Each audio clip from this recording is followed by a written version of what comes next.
It was early 2011, and I was all focused on the Nintendo 3DS. I had finally given third parties a chance again after so many years of ignoring them, and I checked out a couple of Wii games I missed out on.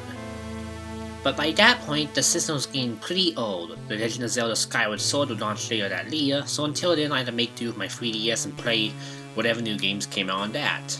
Luckily for me, I wouldn't have to wait too terribly long for a Wii replacement. In April 2011, IGN reported a rumor that the next generation of Nintendo consoles was on its way, codenamed Project Cafe. I was pretty excited at what was being reported, and since the rumor reported that entire games could be streamed from the television to the system's tablet controller, it sounded like the perfect thing for my vacation cabin, because my console's in the same room as my grandfather, and when he goes to bed I can't really play any systems unless it's my handheld. Sure enough, E3 2011 came around, and outside of some exciting 3DS announcements, Project Cafe was unveiled to the world as a Nintendo Wii U. I still remember watching it live on G4 and getting really excited over the concept of playing games on the controller, as it would finally let me play for long sessions of time at my cabin without having to wait for my grandfather to wake up. Since I go to said cabin for most of the summer, I knew it would be a perfect fit for me, so I eagerly awaited to hear news about the games coming out from it, when it would launch, but outside of New Super Mario Bros. Me, there was nothing outside tech that was prepared for the system. Gaming journalists thought it was pretty disappointing and confusing at the same time, since not only was the name very similar to that of the Wii, but the reveal trailer didn't even do a good job of showing what the console itself looked like, as most assumed the gamepad itself was either an add-on to the Wii or the entire system altogether. Nevertheless, people on my go-to website at the time, Animal Crossing community, were pretty excited to see what would come from the new system. Life went on until the next E3, where Nintendo said they would reveal a lot more information about the system, and sure enough they did just that, revealing a lot of third-party games, System OS features, and the new first-party game Nintendo Land.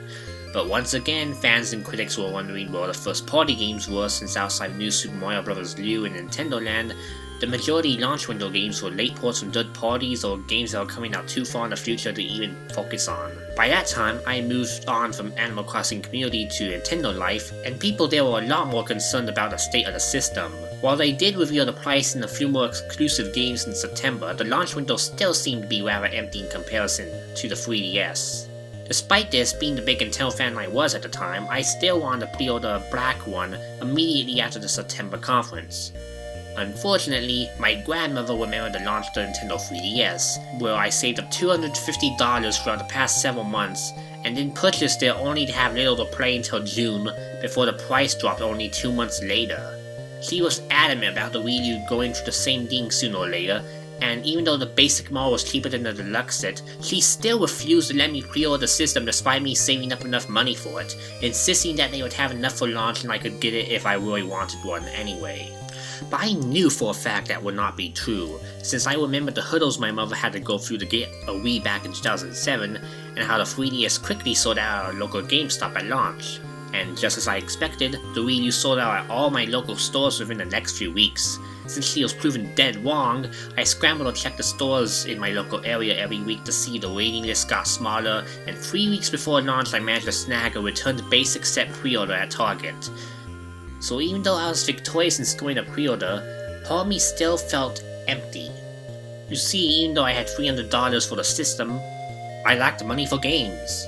Therefore, the deluxe set was the one I had hoped for, since it would be bundled with Nintendo Land, give me something to do. And my aunt also agreed to lend me $50 so I could get a hold of that bundle if I could find one. So I did have insurance of getting a system now.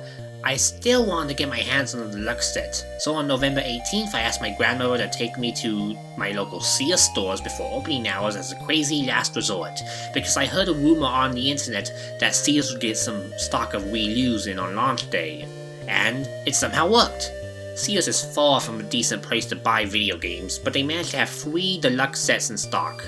I grabbed the second one, gave my Target pre-order to someone behind me in line, and rushed home to film an unboxing. This is the first tray, includes all the chargers, the plugins, and Nintendo Land. I'll unbox that later, but what you're seeing right now is that same unreleased unboxing video I made on that day, of me opening my Wii U for the very first time. I pretty much went over everything in the box and got really excited to play the packing game, so shortly after filming the video, I went upstairs, hooked my Wii U up to my CRT TV, yes, we still had them because we didn't get HD TVs until 2014, and I played Nintendo Land for the rest of the day. Until Christmas, this was the only Wii U game I actually had. But I didn't care, since the month of this game was a month of fun for me. I loved Donkey Kong's Crash Course, and the Metroid and Yoshi games were a blast to play with my friend Paul, especially the Metroid one, because as a fan of the 2D games and one that did not care for the Prime game, having a 3D Metroid-ish game that was actually fun was a big surprise to me, even if it was a minigame. I tried my best to get all the stamps in the game, but eventually I gave up and I didn't get all of them. It's a good thing Nintendo Now is mostly offline as well, since for the first week of launch, the Wii U was plagued with crashing problems and connection errors online. Luckily, those errors didn't seem to affect the server in charge of the Wii to Wii U transfers, since I was able to complete the transfer process on launch day with no issues whatsoever. Now that the system was in my hand, let's go over all the things I could do with the Wii U during the launch period and reflect on how over the years I ended up enjoying the system. The Mii Maker returned with a very simple Mii menu import tool. There was a 3DS to Wii U transfer and even QR code sharing, so it was pretty much a fancier version of the Mii Maker for the 3DS. Not much to say here except I say this goofy looking Stefan guy because he gave me my first ever Wii U crash when I tapped on his Mii in the plaza. Steven, or Steppen, however I pronounced you, wherever you are, I hope you realize that the Mii stare can cause a lot of chaos if it goes unchecked.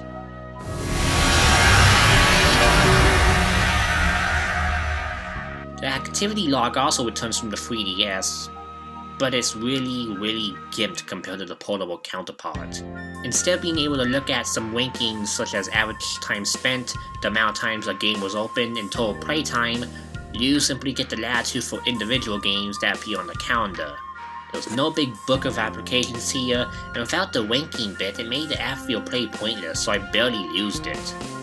On the plus side, it did tell me a while ago that I spent 5,000 hours on the internet browser. Hey, I didn't have a computer of my own until lastly, okay? It was the only thing I could use that worked well. Speaking of worthless features, remember Nintendo TVI? It was pretty much keep track of TV shows and give commentary. Well, that's all it did, and yours never got it, so let's move on to actual feature, the miiverse. Oh boy, the miiverse. If Bradley News 11's stats on miiverse didn't show you how bad the service can get, let me sum it up for you. It can be a good way to reminisce on games that you enjoyed playing. It can also be a good way to share high scores for NES games without such a feature. For example, the black box games. It can also be a good way to see what people on the friends list were doing and what they were talking about, and it's a good way to see virtual console whining, a lot of it. And it's a good way to see wannabe DeviantArt members leak into unrelated communities and post stupid What the frick? What is this whole about grammar and No, I will not remember. I'm not going to remember that. I escaped it for a reason. Go back to hell from whence you came, evil DeviantArt. Oh, he's already banned. Good. Another thing. The Switch won't be getting miiverse despite them wanting to put it on future Nintendo systems. I wonder why. Anyways, with that big mess out of the way, the eShop's up next. And at launch there were barely any games out for it. I mean, there were a few gems that launched like Mighty Switch Force and Little Inferno, but it wasn't until the Virtual Console launched that the eShop had more frequent releases. And while there are a few must-haves from indies on the Wii U eShop, I don't consider it to have as good of a lineup of indie games as the 3DS. Mainly due to shovelware like those seen in my top 10 worst games video. Now while a lot of people waged really hard the Wii U Virtual Console for little reason other than to be unhappy that the games they wanted didn't come out when they wanted it, I actually think the Wii U Virtual Console service is better than the Wii's. Well, not counting how NES games have a stupid anti-seizuring darkening effect being slapped on the games, but at the very least they still played fine for me, and the addition of restore points was very welcome. We even got Zappa games, which we should have had back on the Wii. So out of all the systems that got representation in the Wii U Virtual Console, I consider the TurboGrafx 16 to have the best emulation, while the DS games have the worst. Why? Because on the DS Virtual Console you can't remap buttons or use other controllers for some stupid reason, and the DS screen options aren't that great for the games available on the service. Still, at least some great games like Pokemon Mystery Dungeon Explorers of Sky, Kirby Canvas Curse, and Kirby Mass Attack were available this way. It is a big shame that TurboGrafx games came out way too late and in a very low number compared to the Wii's lineup.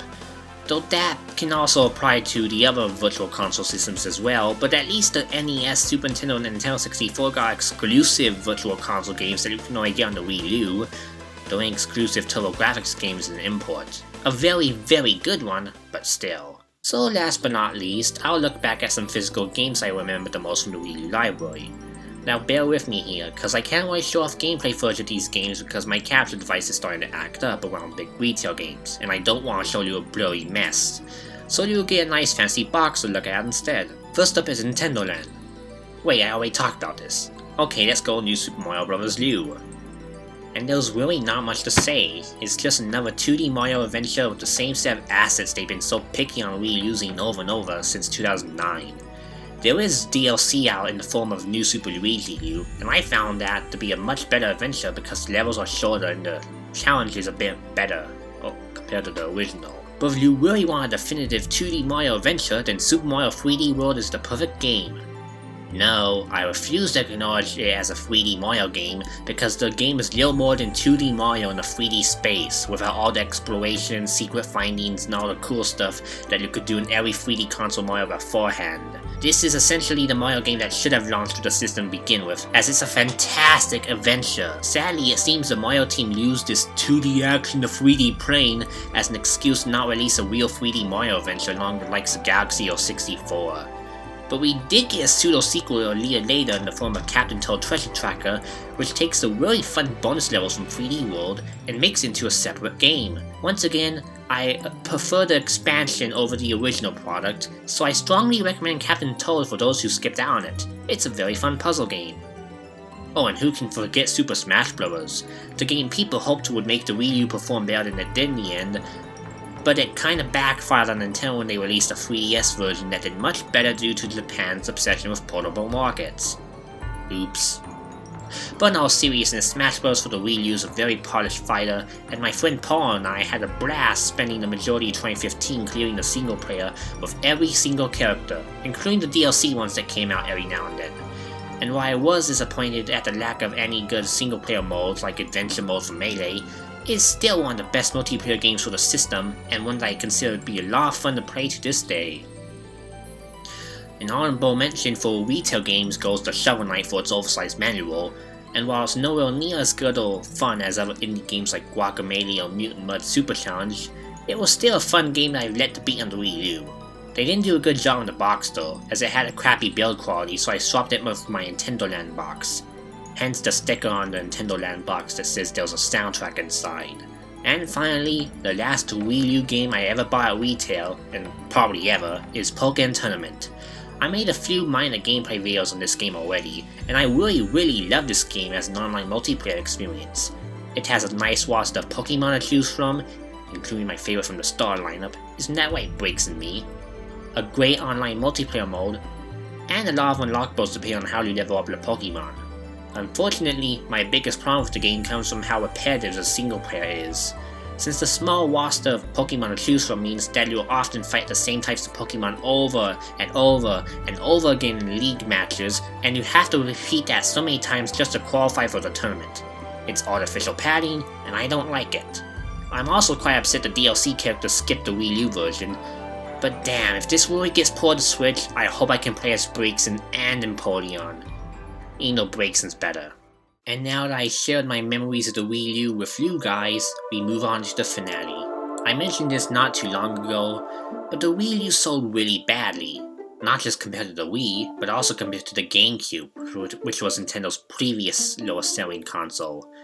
No, the Virtual Boy does not count as it's a handheld. Anyways, Nintendo's aim with the early marketing campaign was to bring back the hardcore gamers that left during the Wii era. But that ended up being a bad idea because the few who did come back had little to play. Long software drops were common, and unless you were a retro game freak like myself and bought a lot of virtual console games, then it was likely the Wii U collected quite a bit of dust. In early 2015, Satoru Iwata announced Codename NX to investors to reassure that the Wii U's poor performance and their experimentation in mobile gaming was not going to make them drop out of the console business.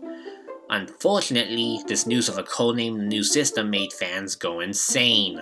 All of a sudden, the exclusive Wii U Zelda game was delayed to 2016, and then later on to March 3rd, 2017 for the Wii U and Codename NX.